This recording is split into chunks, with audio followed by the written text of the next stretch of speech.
Good morning student. आज हम पढ़ेंगे जरासंध। पीडीएफ में पार्ट नंबर अलग होता है और आपके टेक्स्ट बुक में अलग होता है। तो पार्ट का नाम है जरासंध। इसका आप लोगों ने रीडिंग टेस्ट भी दिया था। तो इंद्रप्रस्थ में प्रतापी पांडव न्यायपूर्वक प्रजा पालन कर रहे थे। चारों तरफ न्याय व्यवस्था थी, वो वहां पर रहकर प्रजा का पालन कर रहे थे। युधिष्ठिर के भाइयों तथा साथियों की इच्छा हुई कि अब राजसू यज्ञ करके सम्राट पद प्राप्त किया जाए। राजाओं का जो राजा होता है ना, उसको सम्राट बोलते हैं, यानी सभी राजाओं का जो राजा होता है उसे सम्राट कहा जाता है। तो उनकी इच्छा हुई कि राजसू यज्ञ करके सम्राट पद प्राप्त किया जाए। इस बारे में सलाह करने के लिए युधिष्ठिर ने श्री कृष्ण को संदेश भेजा।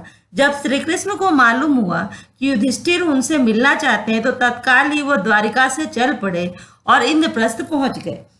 युधिष्ठिर ने श्री कृष्ण से कहा, मित्रों का कहना है कि मैं राजसू यज्ञ करके सम्राट पद प्राप्त करूं, परंतु राजसू यज्ञ तो वही कर सकता है जो सारे संसार के नरेशों का पूज्य हो, यानी जितने भी राजा हैं उनका जो पूज्य होगा वही राजसू यज्ञ कर सकता है और उनके द्वारा सम्मानित हो। आप ही इस विषय में मुझे सही सलाह दे सकते हैं। युधिष्ठिर की बात शांति के साथ सुनकर श्री कृष्ण बोले, मगध देश के राजा जरासंध थे। जरासंध ने सब राजाओं को जीतकर उन्हें अपने अधीन कर रखा है। सभी उनका लोहा मान चुके हैं और उसके नाम से डरते हैं। यहाँ तक कि शिशुपाल जैसे शक्ति संपन्न राजा भी उसकी अधीनता स्वीकार कर चुके हैं और उसकी छत्र छाया में रहना पसंद करते हैं। अतः जरासंध के रहते हुए और कौन सम्राट पद प्राप्त कर सकता है। आप लोगों को मैं यही यहाँ बता दूं कि जरासंध के बार बार आक्रमण की वजह से ही जो कृष्ण है वो आकर मथुरा नगरी छोड़कर अपना यहाँ पर द्वारिका में बसे, जहाँ चारों तरफ से समुद्र था। बार बार वो, इसलिए उनको कृष्ण जी को रणछोड़ भी कहा जाता है, क्योंकि हर थोड़े दिन में ये क्या करता था, आक्रमण करता था और कृष्ण को उसके साथ युद्ध करना पड़ता था। तो उसी युद्ध के माहौल से निकल के उन्होंने अपने पूरे साम्राज्य को लाके कहाँ बसा लिया था, द्वारका में बसा लिया था। तो वो कहते हैं कि महाराज उग्रसेन का नासमझ बेटा कंस। महाराज उग्रसेन कौन थे? कृष्ण के नाना। और कंस क्या था? कृष्ण के मामा। तो महाराज उग्रसेन का नासमझ बेटा कंस जरासंध की बेटी से ब्याह करके उसका साथी बन गया है। यानी कि कृष्ण की मामी कौन थी? वो जरासंध की बहन थी। तब मैंने और मेरे बंधुओं ने जरासंध के विरुद्ध युद्ध किया था। 3 वर्ष तक हम उसकी सेना के साथ लड़ते रहे, पर आखिर हार गए। हमने मथुरा छोड़कर दूर पश्चिम द्वारका में जाकर नगर और दुर्ग बनाकर रहना पड़ा। कृष्ण ने रातों रात एक अच्छा द्वारका में महल बनवाया और सभी का आंख खुला तो सभी लोग मथुरा से कहाँ आ गए थे? द्वारिका आ गए थे। तो कह रहे हैं कि हमको सब जने को वहां बनाकर द्वारका में आकर हम लोग को रहना पड़ा। अपने साम्राज्याधीश होने में दुर्योधन और कर्ण को आपत्ति ना हो, फिर भी जरासंध से इसकी आशा रखना बेकार है। यानी जरासंध इतना शक्तिशाली था कि वो किसी को चैन से रहने नहीं देता था, सभी राजाओं को अपने बस में करके रखा था। इसलिए वो किसी की अधीनता स्वीकार नहीं करता। वो बोल रहे हैं कि अगर जो दुर्योधन है और कर्ण, उनको आपत्ति ना हो, पर जरासंध से आप ऐसी आशा नहीं रख सकते हो, वो तो आपको ललकारेगा ही। बगैर युद्ध के जरासंध इस बात को नहीं मान सकता। जरासंध ने आज तक पराजय का नाम तक नहीं जाना है। ऐसे अजय पराक्रमी राजा जरासंध के जीते जी आप राजसू यज्ञ नहीं कर सकते। उसने जो राजे महाराजे बंदी गृह में डाल रखे हैं, किसी न किसी उपाय से पहले उन्हें छुड़ाना होगा। जब ये हो जाएगा तभी राजसू यज्ञ करना आपके लिए साध्य होगा, यानी कि आपके लिए तभी यह करना ठीक होगा। जो उसने जरासंध ने बंदी गृह में राजाओं महाराजाओं को रखा है, पहले आप उनको छुड़ा लीजिए। श्री कृष्ण की ये बातें सुनकर शांति प्रिय राजा युधिष्ठिर बोले, आपका कहना बिल्कुल सही है। इस विशाल शहर में कितने ही राजाओं के लिए जगह है, कितने ही नरेश अपने अपने राज्य का शासन करते हुए इसमें संतुष्ट रह सकते हैं। आकांक्षा वह आग है जो कभी बुझती नहीं है। इसलिए मेरी भलाई इसी इसी में दिखती है कि साम्राज्याधीश बनने का विचार छोड़ दूं और जो है उसी को लेकर संतुष्ट रहूं, ऐसा युधिष्ठिर ने कहा। तो फिर उसके बाद से युधिष्ठिर की यह विनयशीलता भीमसेन को अच्छी न लगी। भीमसेन को बात बात पे गुस्सा आ जाता था, उसके पास ताकत भी था, इसलिए वो कायरता वाली बातों को बर्दाश्त नहीं करता था। तो उनको यह बात अच्छी ना लगी। उसने कहा, श्री कृष्ण की नीत कुशलता, मेरा शारीरिक बल और अर्जुन का शौर्य एक साथ मिल जाने पर कौन सा ऐसा काम है जो हम नहीं कर सकते हैं। यदि हम तीनों एक साथ चल पड़े तो जरासंध की शक्ति को चूर करके ही लौटेंगे, आप इस बात की शंका ना करें। यह सुनकर श्री कृष्ण ने कहा, यदि भीम और अर्जुन सहमत हैं तो हम तीनों एक साथ जाकर उस अन्यायी की जेल में पड़े हुए निर्दोष राजाओं को छुड़ा सकेंगे।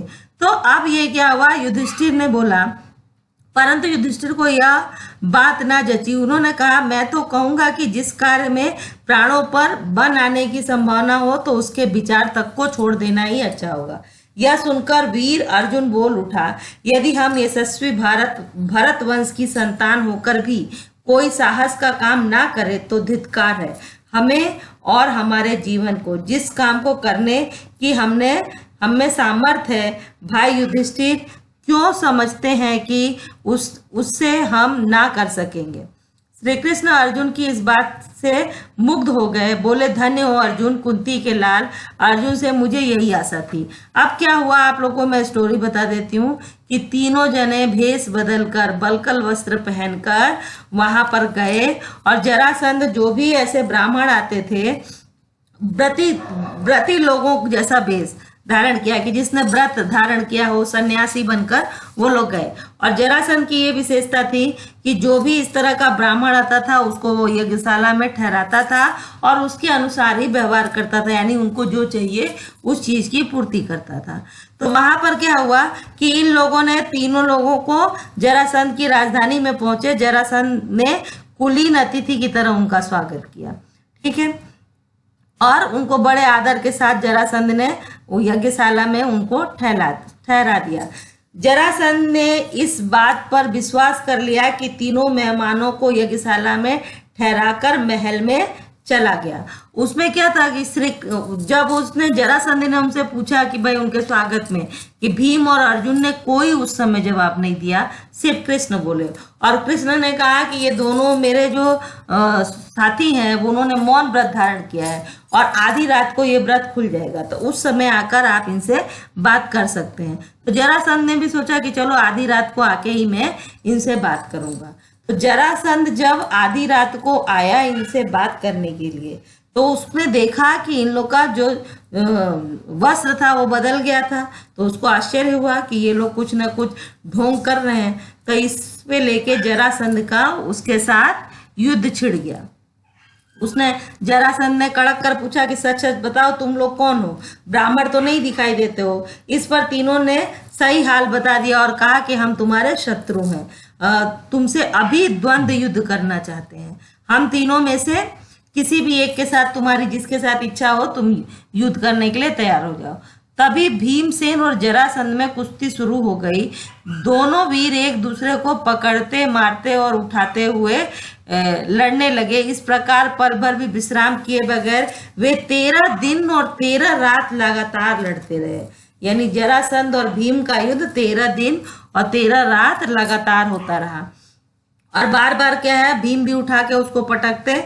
तो जब जरासंध थक गया, इसमें लिखा है कि जब जरासंध जब थक गया तो भीम ने इशारा किया और कृष्ण ने इशारा किया और भीम ने उसे उठाकर चारों ओर घुमाया और उसे जमीन पर पटक दिया। जबकि आपने जब महाभारत देखा होगा तो भीम उसको चीर देते थे और जब वो चीर के फेंकते थे अलग अलग दिशाओं में तो वो वापस आके चिपक जाता था, ठीक है। तो बार बार उसको दोनों पैर अलग अलग करके चीर देते और चिपक जाता था। फिर कृष्ण ने इशारा किया कि अपोजिट साइड में फेंको, एक साइड बायां अंग है वो दाहिने ओर फेंको और दाहिना अंग है वो बाएं ओर फेंको। तो वो वापस गया तो आके वो चिपक नहीं पाया। श्री कृष्ण और दोनों पांडवों ने उन सब राजाओं को छुड़ा लिया जिनको जरासंध ने बंदी गृह में डाल रखा था, और जरासंध के पुत्र सहदेव को मगध की राजगद्दी पर बैठाकर इंद्रप्रस्थ लौट आए। इसके बाद पांडवों ने विजय यात्रा की और सारे देश को महाराज युधिष्ठिर की अधीनता में ले आए। जरासंध के वध के बाद पांडवों ने राजसूय यज्ञ किया। इसमें समस्त भारत के राजा आए हुए थे। जब अभ्यागत नरेशों का आदर सत्कार करने की बारी आई तो यह प्रश्न उठा कि पहले किसकी पूजा की जाए, अग्र पूजा किसकी हो। तो युधिष्ठिर ने क्या किया, पितामह भीष्म पितामह थे ना, उनसे सलाह ली। तो वृद्ध भीष्म ने कहा कि द्वारकाधीश श्री कृष्ण की पूजा पहले की जाए। युधिष्ठिर को भी यह बात पसंद आई। उन्होंने सहदेव को आज्ञा दी कि वह श्री कृष्ण की पूजा करे।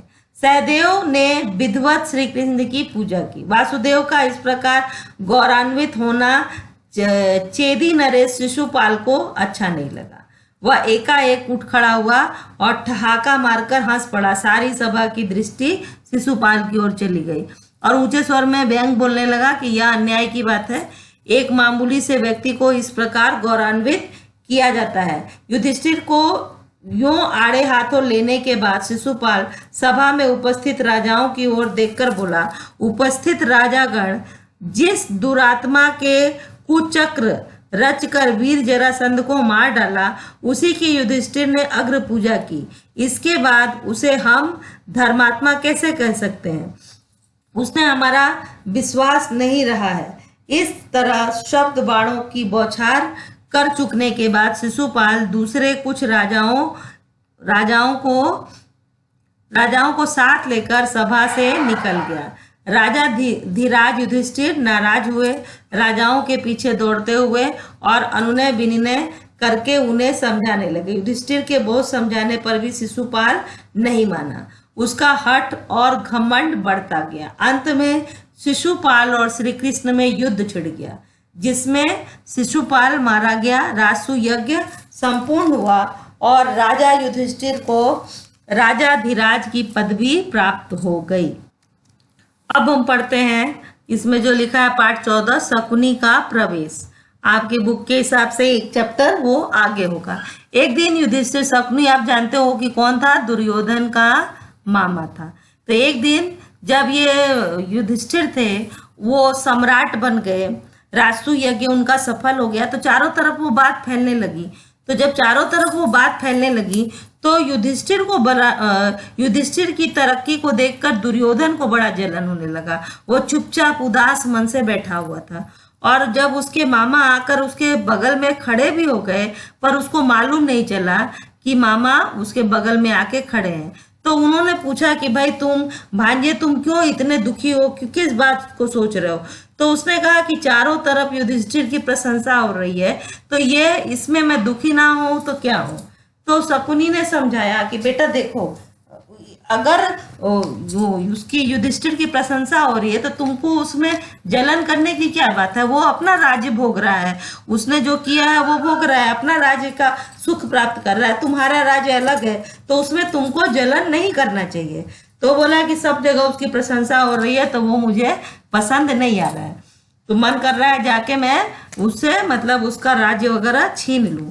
तो वो बोले कि भाई लड़ाई झगड़ा तुम नहीं कर सकते हो, इतने सारे राजा उसके अधीनस्थ हो गए हैं और सारे लोग उसको सम्राट मान रहे हैं, तो कुछ ना कुछ हमको अलग उपाय ही खोजना पड़ेगा।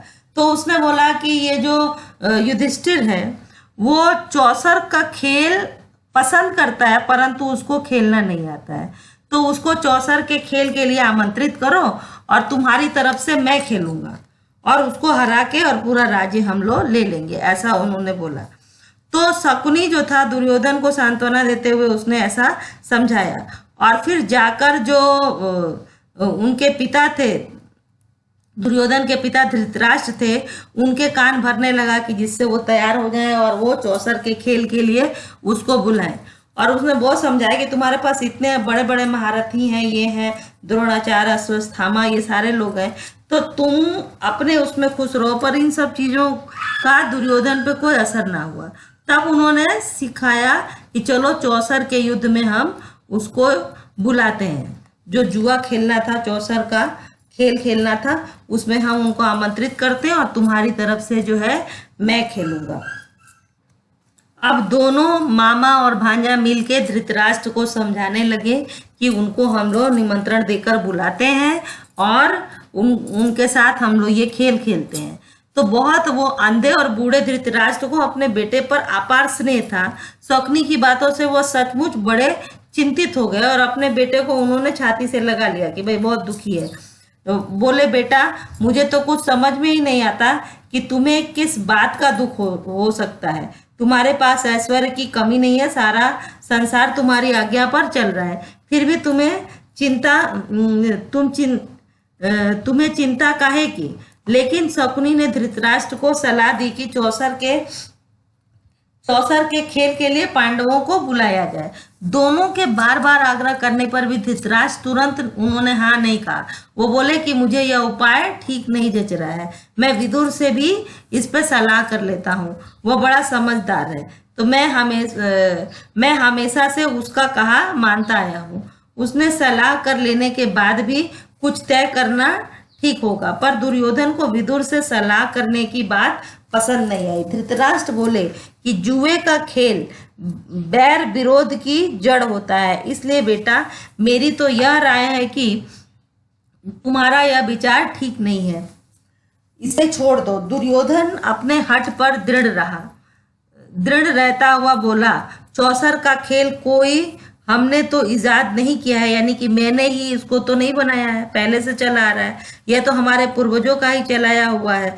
दुर्योधन के इस तरह आग्रह करने पर आखिर धृतराष्ट्र ने घुटने टेक दिए और वो मान गए कि ठीक है चलो उनको आमंत्रित कर लो। बेटे का आग्रह मानकर धृतराष्ट्र ने चौसर खेलने के लिए अनुमति दे दी और सभा मंडप बनाने की भी आज्ञा दे दी, परंतु विदुर से भी उन्होंने इस बारे में गुपचुप सलाह की, यानी बिना दुर्योधन के बताए उन्होंने गुपचुप सलाह की। विदुर बोले, राजन सारे वंश का इससे नाश हो जाएगा, इसके कारण हमारे कुल के लोगों में आपसी मनमुटाव और झगड़े फसाद होंगे, इसकी भारी विपदा हम पर आएगी। विदुर तुरंत भाग गए कि ये जो चौसर का खेल होने जा रहा है उसका परिणाम क्या होगा। धृतराष्ट्र ने कहा, भाई विदुर मुझे खेल का भय नहीं है, लेकिन हम क्या कर सकते हैं, सो तुम ही युधिष्ठिर के पास जाओ और उसे मेरी तरफ से खेल के न्योता देकर बुला लाओ। अपने बेटे पर उनका असीम स्नेह उनकी कमजोरी थी और यही कारण था कि उन्होंने